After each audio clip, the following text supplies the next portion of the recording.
Tonight, Hunter Biden pardoned. Biden pardons his son Hunter on gun and tax charges despite previously pledging not to. Tariff talks. Canada's Trudeau meets with Trump in Mar-a-Lago amid tariffs pledge. Disordered Georgian dream. Mass protest in Georgia continue for fourth night over suspension of European Union accession talks. And Tunnel Marathon. UK hosts its first fully underground marathon in the former Royal Navy bunkers, which was used to plot the progress of Allied troops on D-Day. All that and more as World News Tonight starts right now.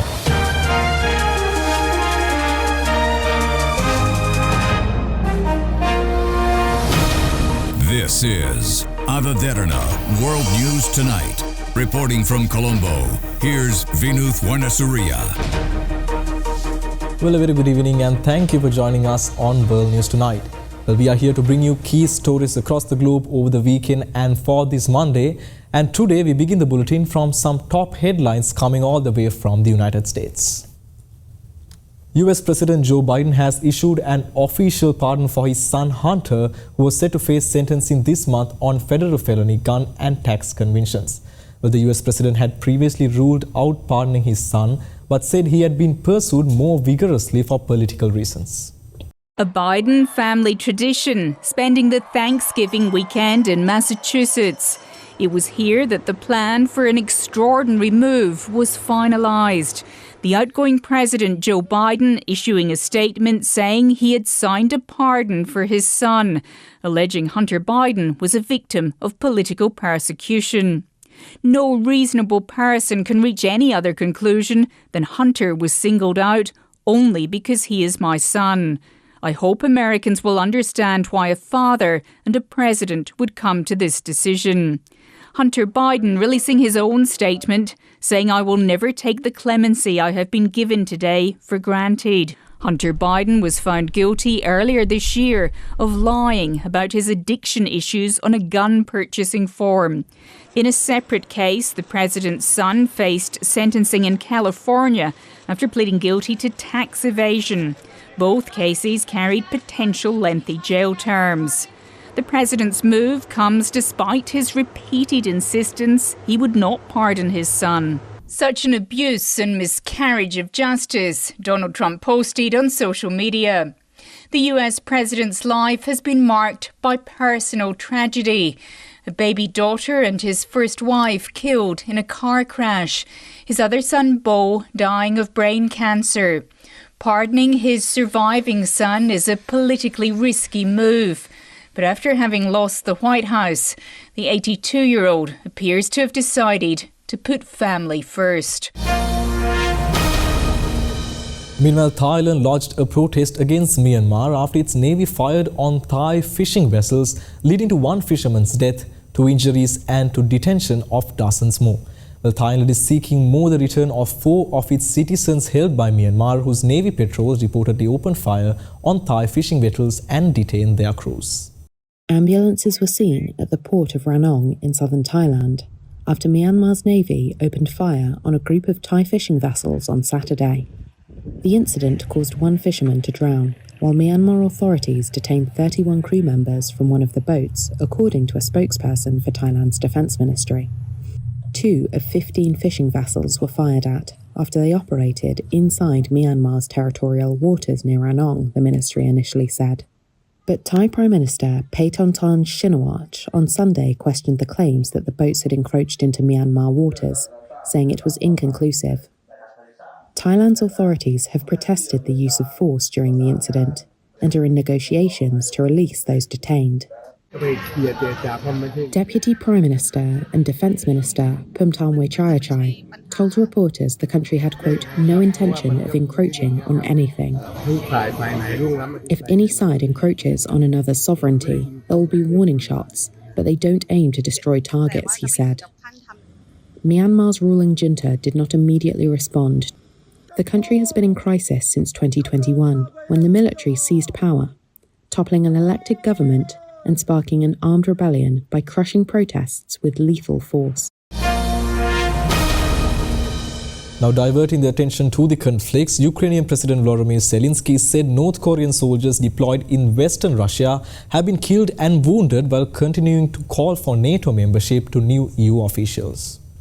In an exclusive interview with Japan's Kyodo News, Ukrainian President Vladimir Zelensky said Sunday that a number of North Korean troops deployed to Russia's Kursk region had been killed in action.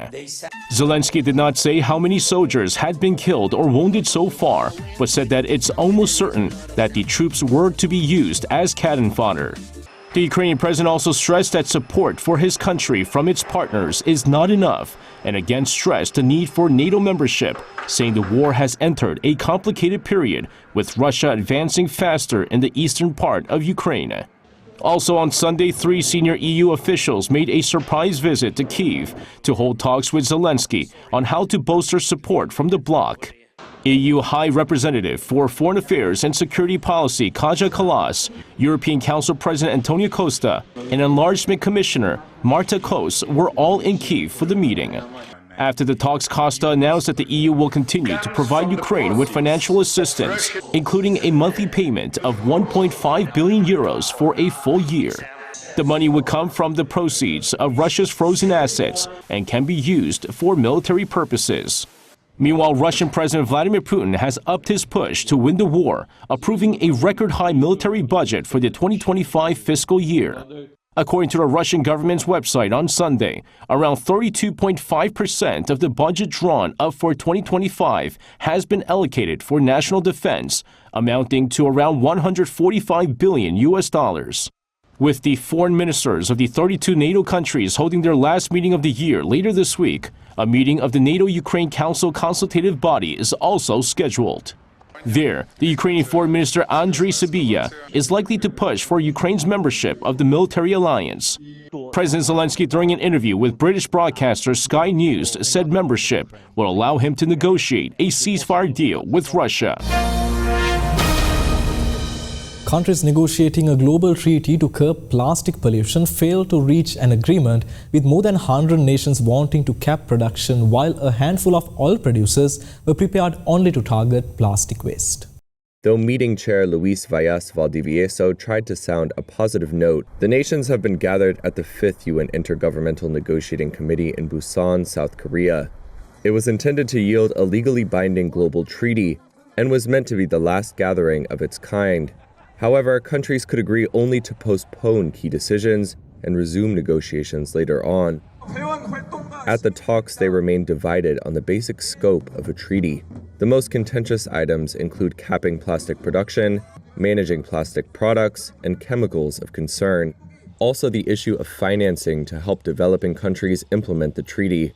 A small number of petrochemical-producing nations, such as Saudi Arabia, have strongly opposed efforts to reduce plastic production. They have tried to use procedural tactics to delay negotiations.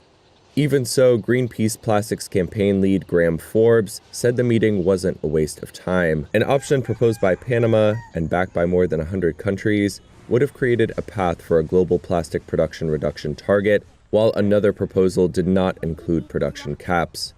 The fault lines were apparent in a revised document released by the meeting's chair on Sunday, but that document could still form the basis of a treaty later on.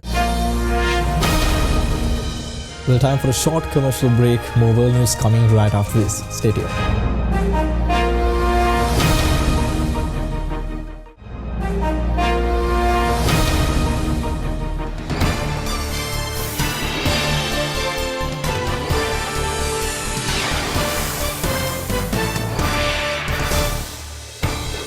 And on the road to the White House tonight, Donald Trump has tapped Kashyap alias Kash Patel to be FBI director, nominating a loyalist and deep state critic to lead the federal law enforcement agency that the president-elect has long slammed as corrupt. Well, if confirmed, Patel would replace Christopher Wray, the FBI director who was appointed by Trump in 2017 after the then president fired James Comey over the FBI's Russia collusion inquiry. US President-elect Donald Trump said on Saturday he wants former national security official Kash Patel to lead the FBI, signaling plans to carry out his threat to eject the Bureau's current director, Christopher Wray. 44-year-old Patel is a Trump loyalist who advised both the Director of National Intelligence and Secretary of Defense during the Republicans' first term in the White House. He has previously called for stripping the FBI of its intelligence-gathering role and purging its ranks of any employee who refuses to support Trump's agenda. That victim is Donald J. Trump. In a September interview on a conservative podcast, Patel said, quote, "The biggest problem the FBI has come out of its intel shops. I'd break that component out of it. I'd shut down the FBI Hoover building on day one and reopen it the next day as a museum of the deep state." Current Director Wray's term does not expire until 2027. FBI directors are appointed to 10-year terms by law as a means of insulating the Bureau from politics. Trump himself appointed Wray to the role during his first term. But Wray has since come under fire from Trump and his supporters, who have accused the FBI and other federal agencies of weaponizing their law enforcement to silence critics on the right and target political enemies. It was under Wray that the FBI carried out a court-approved search at Trump's Mar-a-Lago estate to look for classified documents. Wray has also faced criticism for his role overseeing a directive by Attorney General Merrick Garland aimed at working to protect local school boards from violent threats and harassment. An FBI spokesperson did not directly comment on Patel's nomination on Saturday, saying, quote, "Every day the men and women of the FBI continue to work to protect Americans from a growing array of threats. Director Wray's focus remains on the men and women of the FBI, the people we do the work with, and the people we do the work for." The appointment will need Senate approval. There will likely be pushback against Patel's nomination by Senate Democrats and possibly even some Republicans.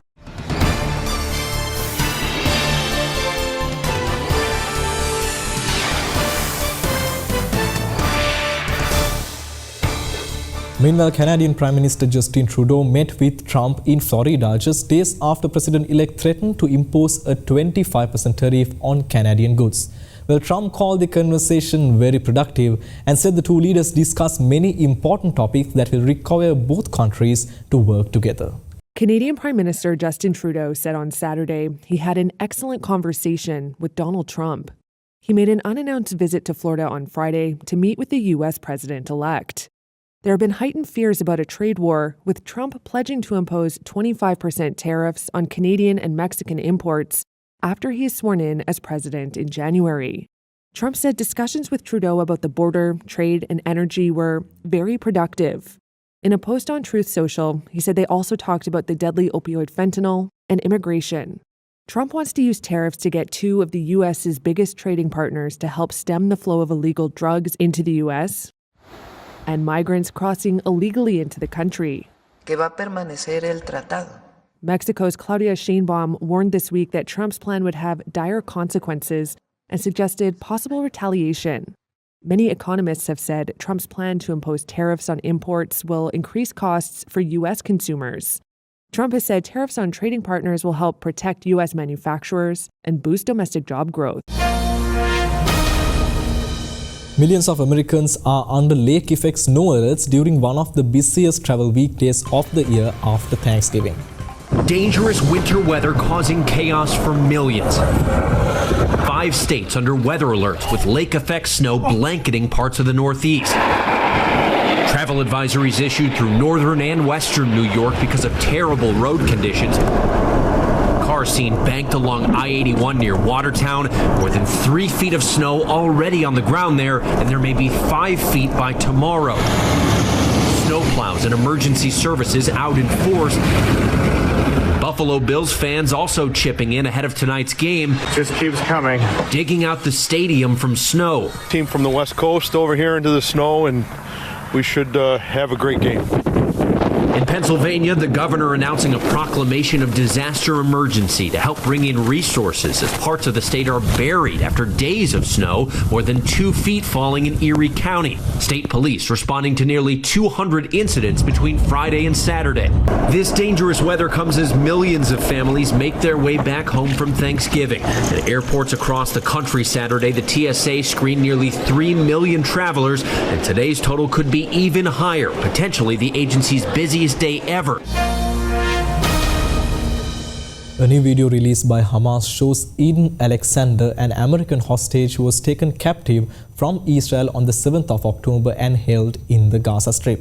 The video was captioned "Time is running out" and shows Alexander, who had volunteered to serve with the Israeli military, tearfully speaking to the camera. Overnight, newly released Hamas propaganda video showing American-Israeli hostage Eden Alexander more than 400 days after he was first taken into Gaza. Filmed under duress in the heavily edited video, the 20-year-old addressing Israel's Prime Minister Benjamin Netanyahu, President-elect Donald Trump, and his family. Every day that passes, he says, the pain increases inside me. I miss you very much. Every day I pray to see you soon.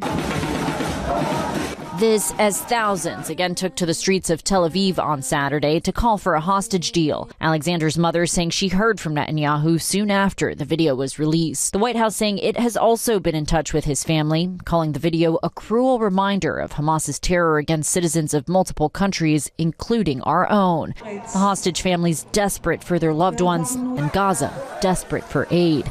Dramatic video shows the rush of people fighting for bread outside a bakery as severe food insecurity continues to spread. One woman and 2 children crushed to death in the chaos. As the World Central Kitchen now announces it is pausing operations in Gaza after an Israeli airstrike destroyed this vehicle transporting some of its staff, killing 5 people. Christmas cheer is missing in Bethlehem, the city venerated as the birthplace of Jesus. With the Gaza war grinding on, tourists are hesitating to come and residents are desperate to move out. For the second year in a row, it's another bleak Christmas season in Bethlehem. Christians venerate the city as the birthplace of Jesus, but tourists are shunning the Palestinian city in the Israeli-occupied West Bank. In front of the Church of the Nativity, Manger Square is largely deserted. Once again this year, there are no plans to put up a traditional Christmas tree. Souvenir shops are shuttered. Isa Talgia, an Orthodox priest who ministers at the Nativity Church, says Christmas will be a muted affair. Violence has surged across the West Bank since the start of the Hamas-Israel war in Gaza in October last year. On Sunday, multiple people were killed in an Israeli raid near Jenin, according to the Palestinian Health Ministry. Some Bethlehem residents say they're looking for a way out, demoralized by a tourist slump and the constant threat of violence hovering over the territory northeast of Gaza. This man, who runs a falafel restaurant, says his cousin's family recently moved to Australia to escape poor economic and security conditions. Christian communities have been in decline across the Middle East for generations, and the West Bank is no exception. In the last year of British rule over the region in 1947, Christians made up some 85% of Bethlehem's population. Census figures from 2017 show that has fallen to around 10%. Locals say the drop has accelerated in recent months. Unfortunately, since the beginning of the war, tens of Christian families have migrated from the governorate of Bethlehem only. Not only Christian families are migrating, says Lutheran pastor Munther Isaac, citing the political and economic situation, as well as fear that the war will spread to the West Bank. There is fear, he says, and we feel this war will never end. Syria's long frozen front lines were jolted as Islamist-led rebels seized parts of Aleppo, forcing the army to redeploy and plan a counterattack. Armed Syrian rebels who are making rapid advances across the country is the biggest challenge President Assad has to face in years. 8 years after being forced out by Bashar al-Assad and his allies, Syrian rebels were again roaming the streets of Aleppo on Friday.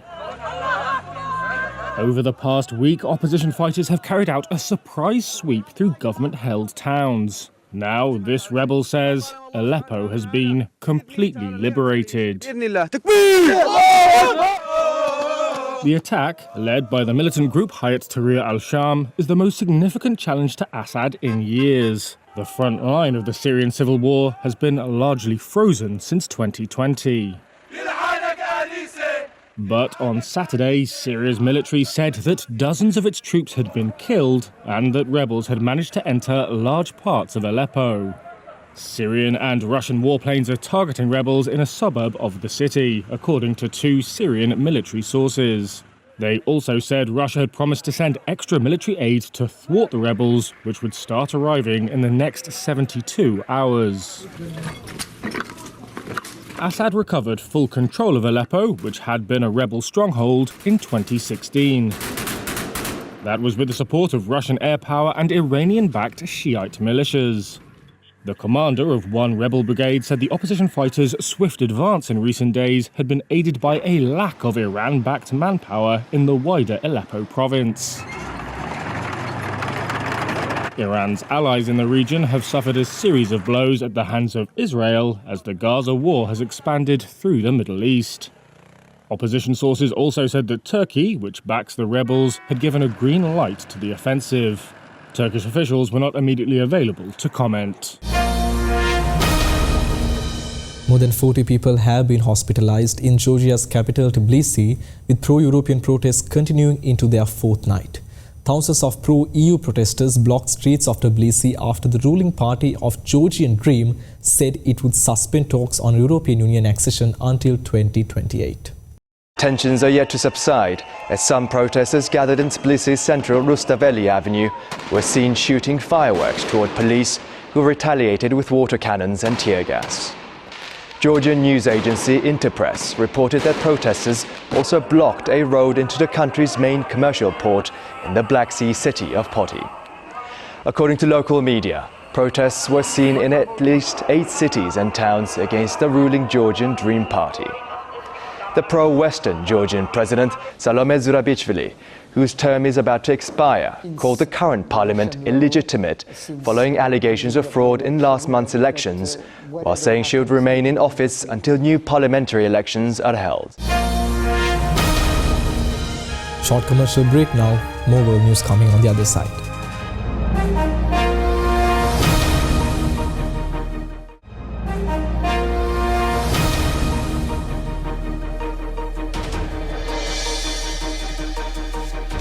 And finally tonight in Portsmouth, athletes gathered for a historic UK first, a marathon held completely underground.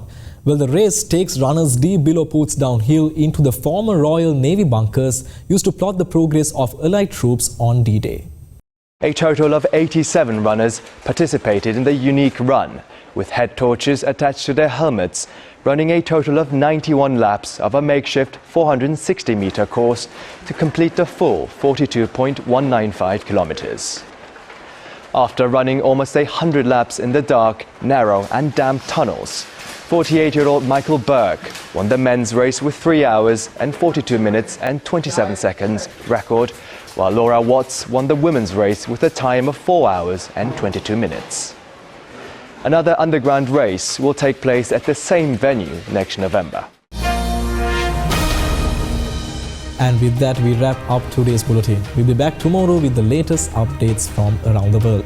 Well, stay tuned as we've got Sanovi Mudannaika joining you next on the Nightly Business Report. Thank you very much for watching. Have a great night.